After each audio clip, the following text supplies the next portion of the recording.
गाऊंगा, उसके बाद आप लोग जो चाहिएगा वो होगा। कि मोटू बरसेला तोहरा नथुनिया, ये भी होगा, लेकिन पहले हम लोग माता रानी के दरबार में आए हैं। 2 लाइन में होगा, उसके बाद जो चाहिएगा वो होगा। ओम जयंती मंगला काली,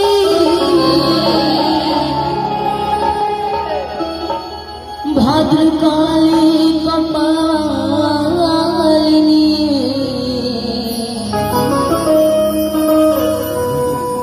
दुर्गे क्षमा शिवा धात्री, स्वाहा स्वधा नमोस्तुते।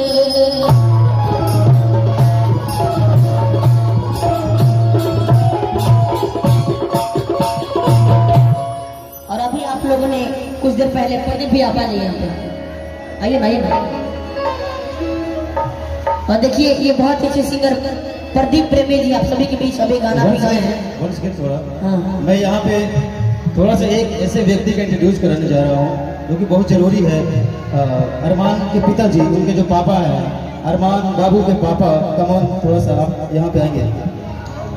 ये जो छोटा बच्चा है आपके सामने जो खड़ा है, बहुत ही कम उम्र में बहुत बड़ा तजुर्बा हासिल किया है इन्होंने। और मैं ये चाहूँगा कि इस सरजमी के जितने भी बच्चे हैं सभी के दिलों के अंदर जो जज्बा हो, कुछ अरमान बाबू जैसा हो, इस तरह बनने का जज्बा हो।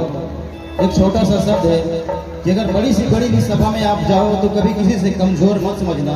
किसी भी शख्स से मुलाकात हो जाए तो उनके सामने कभी झुककर बात मत करना। हो सके कि अगर आपसे ज्यादा वो ज्ञानी हो तो आप उससे सीख जाओगे, और अगर आप ज्यादा ज्ञानीदार निकले उनसे तो आप उनको सिखा दोगे। ये सोच हमेशा रखना कभी भी लाइफ में। ओके, थैंक यू सो मच। तो और देखिए ये जो है इनके पापा, ये ये है अरमान बाबू के पापा। मुझे लगा कि इधर खड़े हैं। जीवन में वह व्यक्ति बहुत ही किस्मत वाला होता है जिसके बच्चे को लाखों करोड़ों लोग दीवाने होते हैं। इसके लिए मैं सर जी के लिए चाहूंगा पर जोरदार तालियां हो जाए, क्योंकि आज दुनिया का इतना बड़ा समस्या है। हर व्यक्ति अपने बच्चे के लिए बेहतर और अच्छा भविष्य खोजता है, लेकिन एक छोटा सा बच्चा अरमान बाबू ने अपने पिता का मान सम्मान बढ़ाया और इसी तरह बढ़ाते रहिए। और 365 दिन और 24 घंटा बिजी रहिए। मैं भगवान से दुआ करता हूँ आपके लिए और इनके सर जी के लिए एक बार जोरदार ताली हो जाए। इतना दुआ मत दे दीजिए कि 365 दिन बुक रही था सभी गौर गई हम।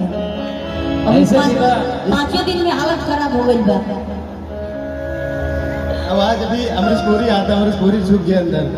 सुनिए सर भैया, इनके जैसे जो गार्जियन है इनके लिए मैं एक ही चीज कहूंगा कि मंजिल से आगे बढ़कर मंजिल तलाश कर, मंजिल से आगे बढ़कर मंजिल तलाश कर, मिल जाए तुझको दरिया तो समंदर तलाश कर।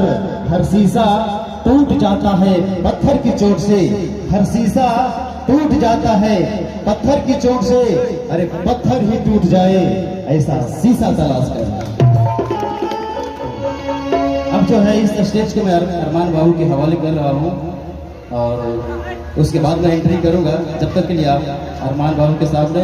अरे भाई जी सुनिए, ये प्रदीप भैया अभी आप लोग सुने इनका गाना, और ये खाली गाना भी नहीं गाते हैं, बहुत कुछ करते हैं, डांस भी करते हैं। और भैया आपको माइक जरा दे दीजिए। अच्छा माइक बा, आप भी रहिए, आप भी जाइए, बढ़ जाइए।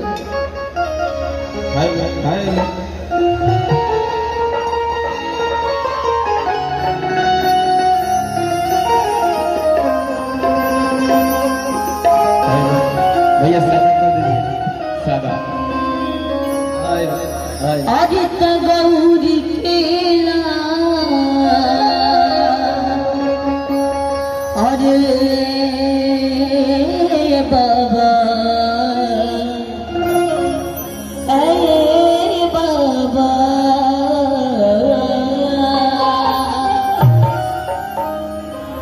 सुमिरनवा करी तुहार,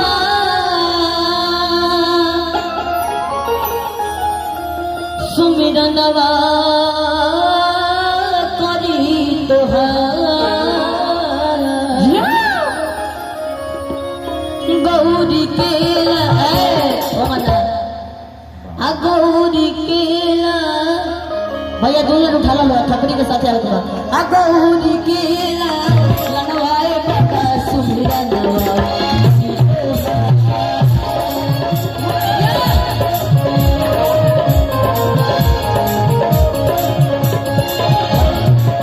गौरी केला लनवाए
भैया में कोई बहुत अच्छा भाव लागल बा श्री राम जानकी बैठे मेरे सीने में श्री राम क्या बात है श्री राम जानकी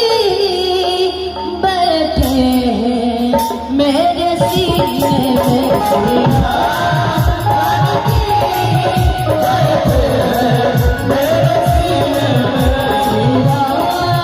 जानकी मेरे सीने में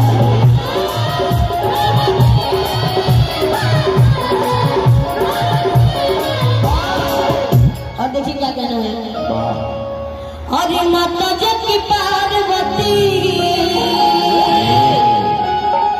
हरि पिता महादेवा क्या बात है लड्डुओं के भोग लागे सब करे सेवा क्या पता है भैया मैं यहाँ पे आया था ना तो सोचा कि मेरा आवाज ही नहीं निकलेगा लेकिन साउंड की कृपा है साउंड बहुत अच्छी बज रही है बहुत अच्छा लग रहा है गा के अभी आवाज मेरा खुल गया है और देखिए आगे आगे क्या गाता हूँ हरि माता जग की पार्वती एक मजा नहीं क्या हुआ ना मुड़की वाला भाव में मुड़की के क्या देखा दुनिया उठाई लगा मुड़की ए है मुड़की पर कौन जाना भक्ति पाँच का केहू नहीं के झूमर इनको लोग चाहिए कि नोट बरसेला तोहरा बथुनिया पर जब हिलावे लू कमर हारमोनिया पर लेकिन उहे दिया अभी एक बात हाँ भैया हाथिया के सुर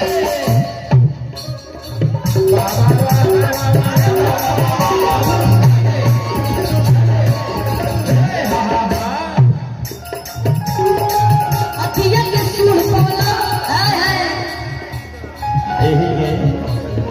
सुनी बताओ तनी ई कहाँ होला आरा बलिया बक्सर हमनी के छपरा वाला भाव अलगे रहेला छपरा वाला भाव अलगे रही भैया केहू के लगे गमछी बजे तनी दे दल रहे आई चुनरिए ठीक बा चुनरी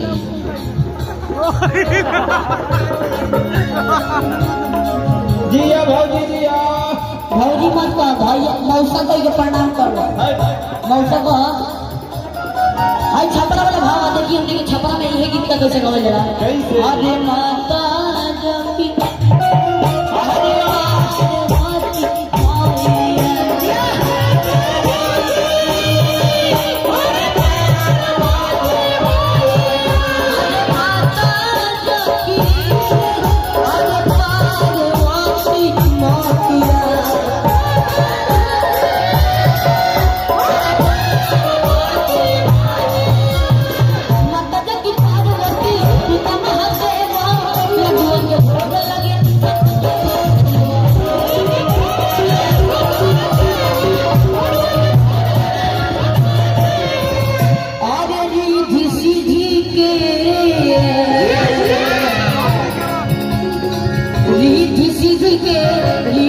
जी के साथ जनवाए बाबा सुमीरा